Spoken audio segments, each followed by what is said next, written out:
everybody, it's Amanda here from Have Luggage Will Travel. How's everybody doing today? I want to talk to you today about the top 5 things to bring on a cruise, especially if you're a new cruiser. Bonus, I'm going to add some of my most important things to bring too. So make sure that you like this video, give us a thumbs up, hit that subscribe button, and hit that little bell so you don't miss out on any of our upcoming vlogs, because we do leave in just a few days for our cruise on the Vista. Woohoo! We're looking forward to it. All right, let's kick this video off. Top 5 things for cruising, especially if it's your first cruise and you're like, I don't know what to bring. Number 1 thing on the list, bring a refillable cup.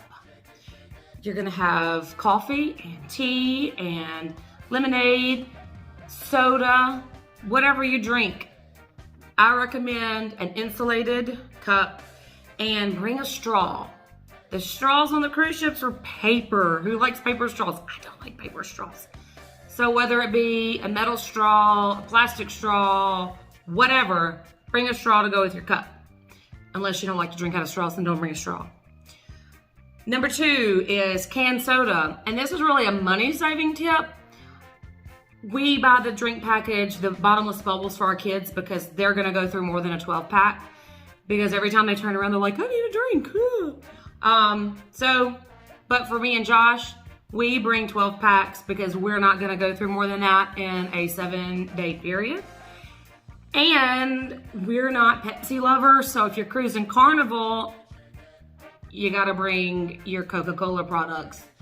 And I'm a Dr. Pepper Zero drinker, and even though Carnival does carry Dr. Pepper out of Galveston, they do not carry Dr. Pepper Zero. So that's what I will be bringing, and probably gonna have Josh bring that as well, so that there's plenty to go around. And then bring a power strip. Now you have to make sure that it is approved. Surge protectors are not approved. So make sure that you do your research, and I will link the one below that I use. It has USB ports. It also has your regular power plugs. And I have brought it so far on 2 cruises and have not had it confiscated. So winning. So definitely bring a power supply, because especially on your older ships, there's typically only 1, maybe 2 plugs, and there's, unless it's been remodeled, no USB ports. So don't leave home without that, because you're gonna need to plug up your phones and whatever. And not the last one, I can't count.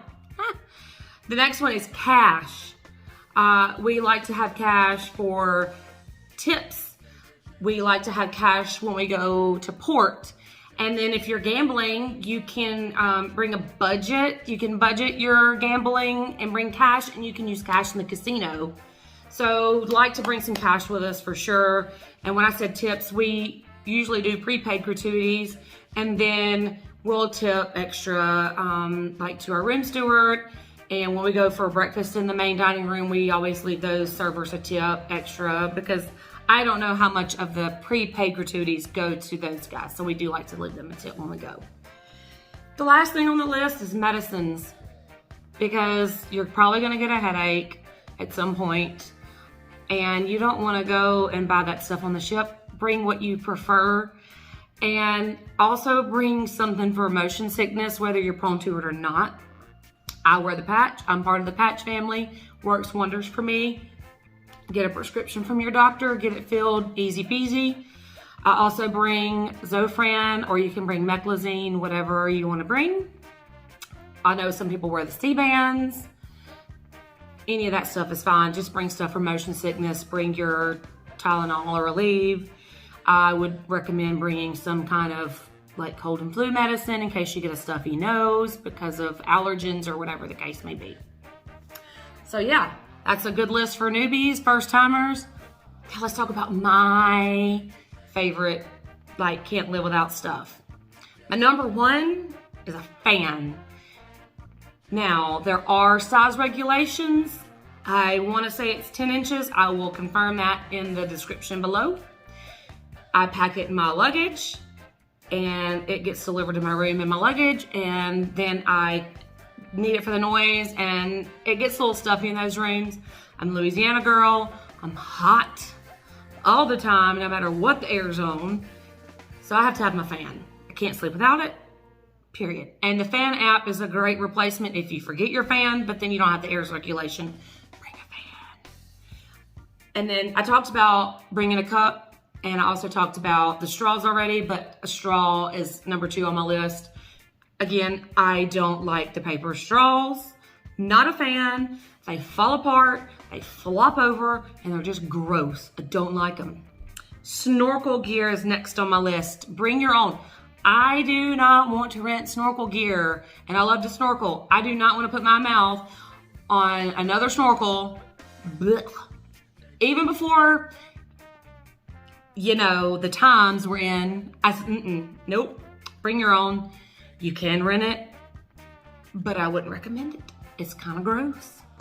And I bought one of these, I'll link it below, things that goes on the snorkel strap so it's not gonna pull my hair. I'm pretty excited about that. So I will link that in the description box below for you. A little bonus there to go with your snorkel gear. Next on my list is bring your own shampoo and conditioner, whatever you're used to using at home. I am not a fan of what is provided. You may be, I don't know, but I am not. So I recommend bringing your own. If you're flying, go to the Dollar Tree and buy your little bottles that are TSA approved and load your stuff up in those little bottles. If you need to bring 2 of each, bring 2 of each, but bring your own. I don't leave home without mine. And last on my list is actually something new to us. We just got them in the mail yesterday. Passports. With the way everything is now and the possibility of getting ill while on board with it, bring a passport. Go get your passports. It's worth the investment. Kids 16 and up, and of course adults, they're good for 10 years. And it's worth the peace of mind to know that if we are in Mexico or Belize or wherever, if we needed to get home, we could get home. So we will get off the ship with our passports and have funds available to buy plane tickets, just as a precautionary measure. So I wouldn't leave home without them. All right, so there you have it. That is some of the things that we don't leave home without when we're cruising. And yeah, so we will have lots of stuff listed in the description box below. We buy 90% of the stuff on Amazon. Fun fact, there's a lady on our Mardi Gras sailing who is actually laser etching cups and selling them to the people on the cruise, and they're going to be specific to our cruise, have reports and all kinds of stuff. I'm buying one. She's including metal straws, so I don't have to bring my cup on that cruise. Yay! All right, leave us some comments below. Let us know what your must-have item is on the cruise, because if you must have it, there's a chance that I might need it too. So let me know what it is, and we'll see you again soon. Bye!